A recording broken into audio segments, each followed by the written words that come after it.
Now that a redacted version of the Mueller report is in the hands of Congress and the public, there is a battle for more information about the special counsel's full findings. And KEZI 9 News reporter Amber Wilmar sat down with our local Congressman Peter DeFazio today to get his take. China, DeFazio tells me that Congress needs to read the unredacted findings of the Mueller report, saying it's their obligation to investigate further. Now, while the report is a priority, he says there's a lot more going on in Washington than that.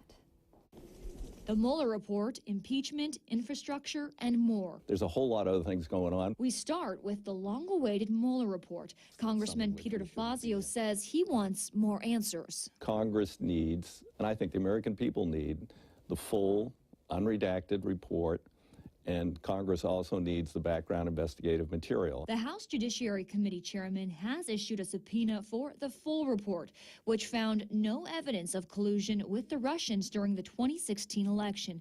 But on the topic of obstruction of justice, the report lists 11 instances that raised concerns. I asked DeFazio if that was enough to impeach President Trump. If we find impeachable articles, we would be obligated to go forward, but that's not the ideal path as far as I'm concerned. We do not want to have a failed impeachment, which it would be because it will not pass the Senate. That report, just one of several items on his agenda.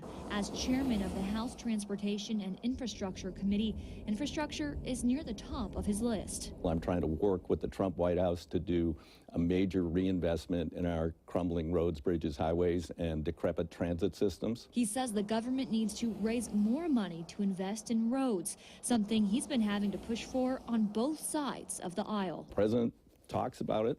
I'm pushing as much as I can. Healthcare is another priority. He says there's concern over repealing the Affordable Care Act. We don't need to totally repeal it. We need to fix it.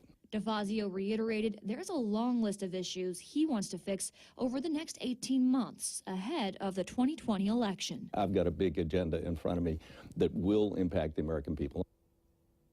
He tells me another focus is veterans. He says the Veterans Committee is working to improve the VA so that it better serves our veterans. Live in the studio, Amber Wilmarth, KZI 9 News.